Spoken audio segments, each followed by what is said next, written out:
Hello dear students, welcome back in SST class of grade 6. Dear students, as you all know, we are taking information about chapter number 8, Vital Villages, Thriving Towns.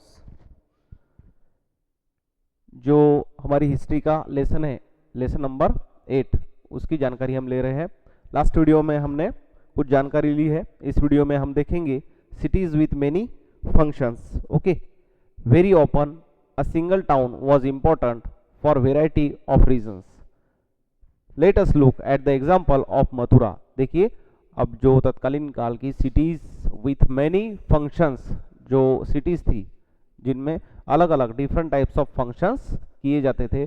Very often a single town was important for variety of reasons. एक town में अलग अलग चीज़ें होती थी, अलग अलग functions होते थे, तो वो क्या होता था, एक important city के तौर पर उसे देखा जाता था. Let us look at the example of Mathura. देखिए मथुरा जो सिटी है उसके बारे में यहाँ पर एग्जाम्पल दिया गया है, जो कि मैप नंबर 7 पेज नंबर 105 पे दिया गया है. Mathura has been an important settlement for more than 2500 years. देखिए मथुरा जो सिटी है वो क्या है, एक बहुत ही इंपॉर्टेंट सिटी के तौर पर हमें मालूम है कि वो बहुत बड़ी सिटी है, इंपॉर्टेंट सिटी है. Mathura has been an important settlement for more than 2500 years. लगभग 2500 सालों से मथुरा एक बहुत ही महत्वपूर्ण सिटी के तौर पर उसे देखा जाता है. It was important because it was located at the crossroads of two major routes of travel and trade. देखिए अब ये क्यों इंपॉर्टेंट थी. It was important because it was located at the crossroads of two major routes of travel and trade. यहाँ से travelling और trading, यानी कि जो प्रवासी लोग हैं या फिर ट्रेड है, जो व्यापार है, वो दोनों भी चीज़ें भारी मात्रा में चलती थी. उस वजह से because of that the city was important. From north west to the east and from north to south, north west से लेके ईस्ट तक and from north to south तक, यानी कि हर दिशा में ये जो सिटी है वो इम्पोर्टेंट है. There were fortifications around the city and several shrines. Farmers and herders from adjoining areas provided food for the people in the city. देखिए जो सिटी है इसे चारों तरफ से फोर्टिफिकेशन अराउंड द, यानी कि जो शहर की संरचना है, शहर की जो सुरक्षा है उसकी भी यहाँ पर देखभाल की गई है. And several shrines, farmers and herders from adjoining areas provided food for people in the city. जो भी कुछ सिटी के लोगों की फूड की ज़रूरत है, नीड है, उसे फुलफिल करने का काम फार्मर्स के द्वारा, यानी कि खेतीबाड़ी से जो भी कुछ अनाज पैदा होता है, अनाज तैयार हो जाता है, वो क्या करते हैं, सिटी की जो फूड की नीड है वो फुलफिल करते हैं. Mathura was also a centre where some extremely fine sculptor was produced. Mathura में फाइन स्कल्पटर्स यानी कि डिजाइनर स्कल्पटर जो है उनकी रचनाएं भी हमें देखने के लिए मिलती है, वहां पर उसका प्रोडक्शन भी होता है. अराउंड 2000 ईयर्स एगो, लगभग 2000 साल पहले, Mathura became the second capital of the Kushanas, about whom you will be reading in chapter 9. अब कुशनाज के बारे में हम चैप्टर नंबर 9 में जानकारी लेंगे. लगभग 2000 साल पहले Mathura became second capital. Mathura जो कुशनाज राजवंश था, डायनेस्टी थी, उसकी सेकंड यानी कि दूसरी राजधानी बनी थी, जिसके बारे में हम चैप्टर नंबर 9 में जानकारी लेंगे. Mathura was also a religious centre. Mathura एक रिलीजियस सेंटर के तौर पर भी जाना जाता है, यानी कि धार्मिक स्थल के नाम से भी इसे जाना जाता है. आप लोगों को मालूम है कि मथुरा को रिलीजियस सेंटर के तौर पर भी हम देखते हैं. There were Buddhist monasteries, Jain shrines and it was an important centre for the worship of Krishna. देखिए अब वहाँ पर हर धर्म के, हर समुदाय के क्या है, मंदिर है, या वहाँ पर जो भी कुछ चीज़ें हैं वो देखने के लिए, जैसे कि देयर वेयर बुद्धिस्ट मोनेस्टरीज वहाँ पर देखने के लिए मिलती है. जैन धर्म के संबंध में जो भी कुछ चीज़ें हैं वो वहाँ पर हम देख सकते हैं. And it was an important centre for the worship of Krishna. जो कृष्ण भगवान है उनकी भी पूजा अर्चा के लिए ये मथुरा जो है वो फेमस है. Several inscriptions on surfaces such as stones, slabs and statues have been found in Mathura. देखिए मथुरा में अलग अलग तरह के स्कल्पचर्स, स्टैचूज, वहाँ पर जो टेम्पल्स है उनकी अलग अलग विभिन्न प्रकार की रचनाएं हमें देखने के लिए मिलती है. तो इसी वजह से उसे एक धार्मिक स्थल के तौर पर देखा जाता है। Okay,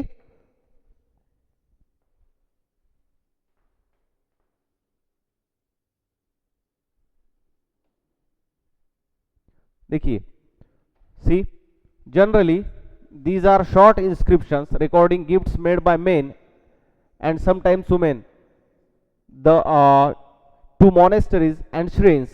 These were made by kings and queens, officers, merchants, and craft persons who lived in the city. For instance, inscription from Mathura mention goldsmith, blacksmith, weavers, baskets makers, garland makers, perfumers. देखिए, अब मथुरा एक religious centre था और उसी की साथ साथ जो मर्चेंट्स थे वो भी वहां पर रहते थे। जो तत्कालीन समय के जो किंग्स थे, क्वींस थे, उनके द्वारा वहां पर अलग अलग तरह की मोनेस्टरी, श्रीन्स, टेम्पल्स का निर्माण किया जाने लगा था। These were made by kings, queens, और ये जो मंदिर थे, मोनेस्टरीज थी, श्रीन्स थी, ये कौन बनवाता था? Kings, queens, officers, merchants, craft persons who lived in the city. जो ऑफिसर्स रहते थे, मर्चेंट्स रहते थे, क्राफ्ट पर्सन्स रहते थे, who lived in the city, इस सिटी में रहने वाले लगभग सारे लोग इसमें अपना हाथ बटाते थे। For instance inscription from Mathura mention goldsmiths. अब जो शिलालेख थे, इंस्क्रिप्शंस थे, उसमें गोल्डस्मिथ जो थे उनके बारे में, ब्लैक स्मिथ के बारे में, weavers, basket makers, garland makers, perfumers, इनके बारे में भी जानकारी मिलती है। Make a list of the occupations of the people who lived in Mathura. यहाँ पर एक क्वेश्चन दिया गया है कि जो लोग मथुरा में रहते हैं उनकी ऑक्यूपेशन कौन कौन से आपको लिस्ट तैयार करनी है। List one occupation that was not practised in the Harappan cities. Harappan city में ऐसी कौन सी जो ऑक्यूपेशन है वो नहीं की जाती थी, उसके बारे में जानकारी हासिल करनी है। नेक्स्ट है क्राफ्ट्स एंड क्राफ्ट पर्सन्स। देखिए, क्राफ्ट और क्राफ्ट पर्सन्स किस तरह से क्राफ्ट तैयार करते थे। We also have archaeological evidence for crafts. देखिए, हमारे पास आर्कियोलॉजिकल एविडेंस है क्राफ्ट्स के बारे में। These include extremely fine pottery known as the northern black polished ware। अब देखिए, अलग अलग तरह के पॉट्स उन दिनों में तैयार किए जाते थे जिनको पॉलिश भी किया जाता था चमकाने के लिए।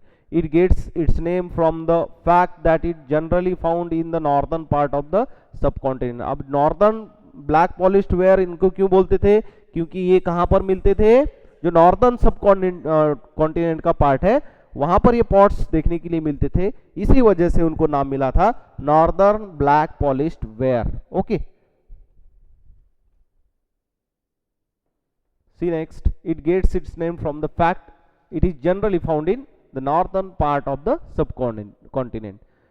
Remember that the archaeological evidence for many crafts may not have survived. देखिए, आर्कियोलॉजिस्ट ने जो भी कुछ फाउंड किया है हिस्ट्री में, एविडेंस, जो भी कुछ एविडेंस थे फॉर मेनी क्राफ्ट्स के रिगार्डिंग जो भी कुछ एविडेंस आर्कियोलॉजिस्ट को मिले हैं, मे नॉट हैव सर्वाइव्ड, अभी तक वो हमें नहीं मिलते हैं, किसी वजह से वो नष्ट हो गए हैं। We know from text that the manufacture of cloth was important. देखिए, उन दिनों में क्लोथ का मैन्युफैक्चर यानी कि कपड़े का व्यापार, कपड़े बनाने का व्यापार भी फेमस था, इंपॉर्टेंट था, महत्वपूर्ण था। There were famous centres such as Varanasi in the north. अब कौन कौन से सेंटर्स थे? देखिए, नॉर्थ में Varanasi and Madurai in the south, south में मदुराई। ये जो सिटीज थी ये भी इंपोर्ट एक्सपोर्ट या फिर एक्सचेंज के लिए फेमस थी। Both men and women work in these centres. ये जो क्राफ्ट सेंटर्स थे उनमें मेन और वुमेन ये दोनों भी काम करते थे। Many craft persons and merchants now formed associations. देखिए, जो क्राफ्ट पर्सन्स है, जो लोग क्राफ्ट के काम करते हैं, उनकी क्या है? एसोसिएशन यानी कि संगठनाएं हैं, उन्हें कहा जाता है known as shrenis. These shrenis of craft person provided training, produced raw material and distributed the finished product. देखिए, ये जो संगठनाएं होती थी, एसोसिएशंस होती थी, ये कौन कौन से काम करते थे? जो भी कुछ नए लोग हैं उनको ट्रेनिंग देना यानी कि नए लोगों को काम सिखाना, रॉ मटेरियल अवेलेबल करना and distributed the finished product यानी कि जो भी कुछ काम कंप्लीट हुआ है उसे डिस्ट्रीब्यूट करना। इन जैसे कामों को ये लोग अंजाम देते थे। Okay, then shrenis of merchants organised the trade. अब ये जो संगठनाएं, एसोसिएशंस है, ये क्या करने लगे? The shrenis of merchant organised trade, इन्होंने ट्रेड करना शुरू किया, व्यापार करना शुरू किया। Shreni is also served as bank. श्रेणी का काम क्या था? बैंक के तौर पर भी काम करना। Where rich man and women deposited money, और बैंक में हम लोग को मालूम है मनी डिपॉजिट कर सकते हैं, विड्रॉ कर सकते हैं। तो वहां पर रिच लोग यानी कि अमीर लोग क्या करते थे? अपने जो पैसे हैं वो सेविंग करके रखते थे। This was invested and part of the interest was return और used to support religious institution such as monasteries. जो भी कुछ रिलीजियस इंस्टीट्यूट रहते थे, धार्मिक स्थल रहते थे, धर्म के लिए जो भी कुछ काम किए जाते थे, तब वहां पर इन जैसे पैसों का डोनेशन किया जाता था। देखिए ब्लू बॉक्स में, northern black polished where NBPW is a hard wheel made metallic looking ware with a shiny black surface। ये NBPW यानी कि नॉर्दर्न ब्लैक पॉलिश्ड वेयर जो थे, एक हार्ड व्हील मेड यानी कि जो हम लोहे का कह सकते हैं, उसे व्हील के जैसे उसे बनाया जाता था और उसे पॉलिश किया जाता था ब्लैक कलर में। The potter used to expose the earthenware to very high temperature in his kiln, which resulted in the blackening of its outer surface. A fine black slip was also applied on this, which gave the pottery a mirror-like shine। देखिए, तो उस pot को क्या करते थे? चमकाते थे, इतनी अच्छी से पॉलिश करते थे कि वो शाइन करता था, जैसे कि मिरर की शाइन जैसे होती है, चमकता है, ग्लास जिस तरह से चमकता है, उस तरह से नॉर्दर्न ब्लैक पॉलिश्ड वेयर क्या होते थे? चमकते थे। एक अच्छे ही खूबसूरती से उसे वो पॉलिश करते थे, उसे तैयार किया जाता था। ठीक है, देखिए next, rules for spinning and weaving. Spinning और वीविंग के क्या रूल्स थे? देखिए, these rules are from the Arthashastra mentioned in chapter 7। ये जो अर्थशास्त्र नाम का बुक है, जो जिसके बारे में हमने देखा था, जो चाणक्य ने लिखी थी, तो चैप्टर नंबर 7 में इसके बारे में जानकारी दी है। They describe how spinning and weaving could be done in workshop under the supervision of the special official. अब स्पेशल ऑफिशियल यानी कि जो खास लोग थे, उनके अंडर ये स्पिनिंग और वीविंग का काम किया जाता था। Widows, young women who are differently abled, nuns, mothers of courtesans, retired women, servants of the king, women have retired from service in temples, may be used for processing wool, bark, cotton, hemp and flax। अब देखिए, spinning और weaving का काम कौन कौन से लोग करते थे? देखिए, women, young women who are differently abled, nuns, mothers of courtesans, retired women, servants of the king, women, and देखिए जो भी कुछ महिलाएं टेम्पल से रिटायर्ड हो गई थी, may be used for processing wool, bark, cotton, hemp and flax। इन जैसे कामों के लिए जो लोग दिखाए गए हैं, उनका इस्तेमाल इन कामों में किया जाने लगा था। They should be paid according to the quality and quantity of work। और इन लोगों को इसके रिगार्डिंग या फिर जो भी काम है उसके बदले में सैलरी प्रोवाइड की जाती थी। जिस क्वालिटी से वो काम करते थे, जितनी क्वांटिटी में काम करते थे, उस हिसाब से इन लोगों को पेमेंट मिला करता था। Women who are not permitted to leave their homes can send maid servants to bring the raw material from the superintendent and take the finished work back to him. अब देखिए, कुछ महिलाएं ऐसे भी थी जो अपने काम के प्लेस पर नहीं जा सकती थी, तो वो महिलाएं क्या करती थी? जो रॉ मटेरियल, जो कच्चा माल है, उसे अपने घर पे लाती थी और घर पर अपने घर के कामों को संभाल के ही ये बाकी के जैसे कि स्पिनिंग वीविंग का काम करते थे, और वो कंप्लीट हो जाने के बाद जो सुपरिटेंडेंट रहते थे, जो भी कुछ ऑफिशियल्स रहते थे, उनकी तरफ वो भेज दिया करते थे, और घर पर बैठे ही वो क्या करते थे? थोड़ा बहुत पैसा या फिर सैलरी उनको मिला करती थी। Women who can visit the workshop should go at dawn to give their work and receive their wages. देखिए, अब कुछ महिला ऐसे थी जो वर्कशॉप पे जाकर या फिर जहां पर उनका काम का प्लेस रहता था, वहां पर जाकर वो काम करती थी और कुछ वेतन उनको मिलता था। There should be enough light to examine the work. जो वर्क रहता था वहां पर वर्क जो भी कुछ चीजों की जरूरत रहती थी, there should be enough light यानी कि इनफ लाइट भी वहां पर दी जाती थी ताकि वो काम को अच्छे तरीके से एग्जामिन कर सके। In case the superintendent looks at the women और talks about anything other than the work, he should be punished. अब देखिए, इतनी स्ट्रिक्टली वो काम किया जाता था कि अगर वहां पर बैठी हुई वुमेन वो क्या करती थी, अगर काम की अलावा दूसरा कुछ बातें वगैरह टॉकिंग करती थी तो उनको क्या मिलती थी, पनिशमेंट मिलती थी, यानी कि उनको शिक्षा मिलती थी। If a woman does not complete her work, अगर कोई महिला उसका काम कंप्लीट नहीं करती है, शी विल हैव टू पे अ फाइन, उसको फाइन भरना पड़ता था। अगर तुमने समझो काम कंप्लीट नहीं किया तो उनको क्या करना पड़ता था, फाइन देना पड़ता था। And her thumbs can be cut off, देखिए, और उनके थम्स को भी क्या किया जाता था, राजा के आदेश के मुताबिक उसे कट किया जाता, यानी कि बहुत ही स्ट्रिक्टली ये काम किए जाते थे। Make a list of all the women who could be employed by the superintendent, देखिए अब सुपरिटेंडेंट के द्वारा कौन कौन से किस तरह की महिलाओं को काम पे लगाया जाता था उसकी एक लिस्ट बनानी है। Do you think women would have faced any problems while working, क्या आपको लगता है कि ये काम करने में महिलाओं को कुछ दिक्कत होती होगी, प्रॉब्लम हुआ होगा? तो आपको इसके बारे में जानकारी हासिल करनी है। अब देखिए नेक्स्ट पॉइंट है a closer look Arikamedu, find Arikamedu in Puducherry on map number 7, देखिए पौंडीचेरी जिससे बोलते हैं वहां पर आपको ये अरिका मेदू देखने के लिए मिलेगा on map number 7 page number 105। And read the box on Rome on page number 88, Rome के बारे में पेज नंबर 88 के बारे में आपको जानकारी रीड करनी है।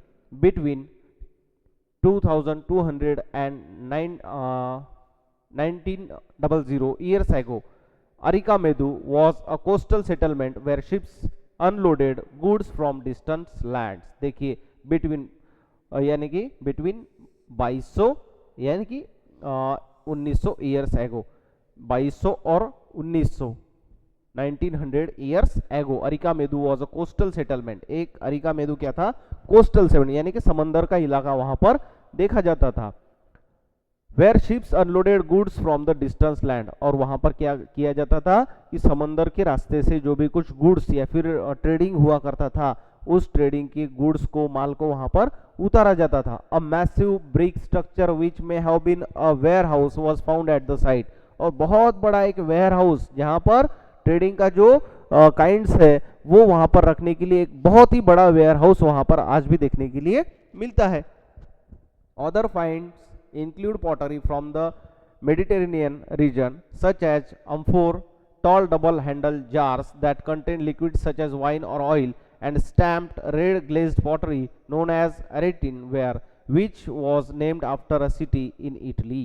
देखिए बड़े बड़े जो जार्स रहते थे, बड़े बड़े जो पॉट्स रहते थे, उन पॉट्स में ट्रेडिंग का माल लाया जाता था और वहां पर रखा जाता था, जो कि इटली जो देश है, इटली जो कंट्री है, इटली में बने हुए जो पॉट्स है उनका भी इस्तेमाल उन दिनों में किया जाने लगा। This was made by pressing wait clay into stamp mould, देखिए और अलग अलग तरीके से प्रेसिंग करके मोल्ड करके उन चीजों को बनाया जाने लगा था। There was at another kind of pottery which was made locally, अब जो लोकल के पीपल्स जो रहते थे वो भी पॉटरी का काम करते थे, जो अलग अलग जार से अलग अलग जो छोटे छोटे बर्तन है उन्हें तैयार किया जाने लगा था। The Roman designers where used, अब ये जो पॉटरी है ये कौन यूज करता था, रोमन डिजाइनर्स, यानी कि रोम के जो लोग हैं वो इन पॉट्स को इस्तेमाल करते थे। Roman lamps, glassware and gems have also been found at the site, और वहीं पर ये जो अरिका मेदू है वहां पर क्या और क्या क्या मिलता है, रोमन लैम्प्स, यानी कि रोम में जो रोम सिटी है वहां पर यूज किए जाने वाले लैम्प्स, ग्लासवेयर यानी कि कांच से बने हुए जो भी कुछ चीज है वो, and gems have also been found, और वहां पर कुछ जो जवाहरात है फिर जेम्स जो है वो भी देखने के लिए मिलते हैं। तो ये जो अरिका मेदू है ये क्या है, एक सी कोस्टल एरिया, यानी कि जो समंदर के रास्ते से जो भी कुछ ट्रेडिंग का इस्तेमाल होता है या फिर ट्रेडिंग होती है वो वहां से की जा सकती थी, और अलग अलग जो सिटीज है वहां की अलग अलग पॉटरी, अलग अलग चीजें वहां पर आज भी देखने के लिए मिलती है। See small tanks have been found that were probably dyeing vats used to dye clothes, देखिए अब वहां पर स्मॉल टैंक्स जो है वो भी तैयार किए गए थे। Small tanks have been found, ये स्मॉल टैंक्स वो फाउंड किए गए हैं, देखने के लिए मिलते हैं। That were probably dyeing vats used to dye clothes. There is plenty of evidence for the making of beads from semi precious stones and glass. उसी तरीके से इसी के साथ वहाँ पर अलग अलग तरह से ग्लास की बनी हुई चीज़ें भी देखने के लिए मिलती है। एक क्वेश्चन है, list the evidence that indicates that there was contact with Rome. अब एक एविडेंस जो है लिस्ट करनी है, उसको आपको देखना है। List the evidence that indicates that there was contact with Rome. Rome के साथ किस तरह का कांटेक्ट था, आपको ये देखना है। इसमें सर्च करना है कि किस तरह से अरिका मेदू और रोम का कांटेक्ट आया था। ठीक है, यहाँ पर पिक्चर में दिया गया है तमिल ब्राह्मी इंस्क्रिप्शंस। ये जो है तमिल ब्राह्मी इंस्क्रिप्शंस, ये देखिए किस तरह से इस पर राइटिंग की गई है। Several pieces of pottery have inscription in the Brahmi which was used to write Tamil. देखिए ब्राह्मी लैंग्वेज जो है वो इन जैसे पॉटरी पर इस्तेमाल की जाती थी। ओके, एल्सवेयर में देखिए find Rome on map number 6 page number 76। Map number जो 6 है जो कि पेज नंबर 76 पर है वो आपको देखना है। This is one of the oldest city in Europe and developed around the same time as the cities in the Ganga valley. देखिए this is one of the oldest city, Rome एक oldest city के तौर पर उसे देखा जाता है। कहाँ पर स्थित है वो, यूरोप में। And developed around the same time as the cities in the Ganga valley, Ganga valley में इसे डेवलप हुई है। Rome was the capital of one of the largest empires. Rome एक लार्जेस्ट एम्पायर के तौर पर भी इसे देखा जाने लगा था। One that spread across Europe, North Africa and West Asia. कहाँ तक फैला हुआ है, across Europe, North Africa and West Asia. Augustus one of the most important emperor. देखिए ऑगस्टस नाम का एक इंपॉर्टेंट यानी कि बहुत ही महत्वपूर्ण सम्राट होकर गया है। Who ruled about 2000 year ago. वो कब सम्राट था, आज से लगभग 2000 साल पहले। Said that he found Rome a city of brick and made it into a city of marble. उन्होंने क्या कहा था, ऑगस्टस ने कहा कि ये जो रोम है ये सिटी ब्रिक से बनी हुई है and made it into city of marble, और मार्बल का इस्तेमाल भी वहां पर किया गया, यानी कि बहुत ही खूबसूरती से इसे बनाया गया है, इसका कंस्ट्रक्शन किया गया है। He and later rulers build temples and palaces. जो ऑगस्टस है और उसके बाद जो भी कुछ सम्राट हुए उन्होंने कौन कौन सी रचनाएं की, टेम्पल्स एंड पैलेसेस यानी कि मंदिर और जो पैलेसेस है उनकी रचनाएं उन्होंने की।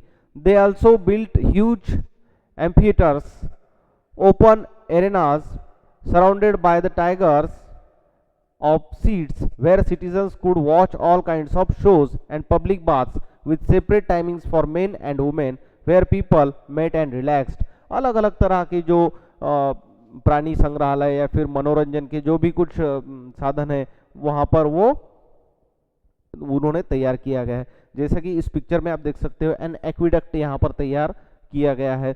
तो ये जो रचना है आप देख सकते हो पिक्चर में किस तरह से ब्रिक्स का इस्तेमाल इसमें किया गया है।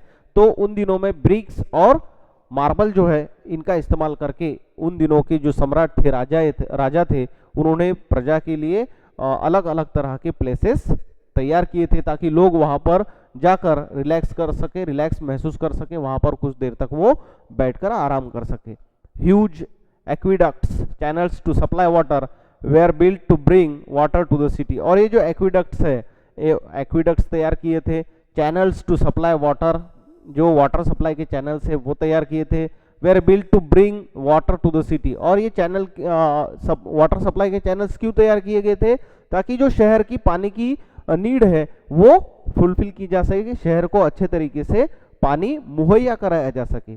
For the baths, fountains and toilets, जो भी कुछ रोजमर्रा की जिंदगी में वाटर की जरूरत होती है वो फुलफिल करने के लिए वाटर चैनल्स उन दिनों में राजाओं के द्वारा, सम्राटों के द्वारा तैयार किए जाने लगे थे। अब एक क्वेश्चन यहाँ पर दिया गया है, why do you think the amphitheatres and the aqueducts have survived. अब देखिए एक्विडक्ट्स और ये जो एम्फिथिएटर्स है वो क्यों सर्वाइव कर पाए हैं, इसके बारे में आपको जानकारी हासिल करनी है। ओके स्टूडेंट्स, आई होप आपको ये चैप्टर समझ में आया होगा। As this way we have completed our history chapter number 8. Okay, question and answer depending on this chapter we will see in next part of the video. Thank you.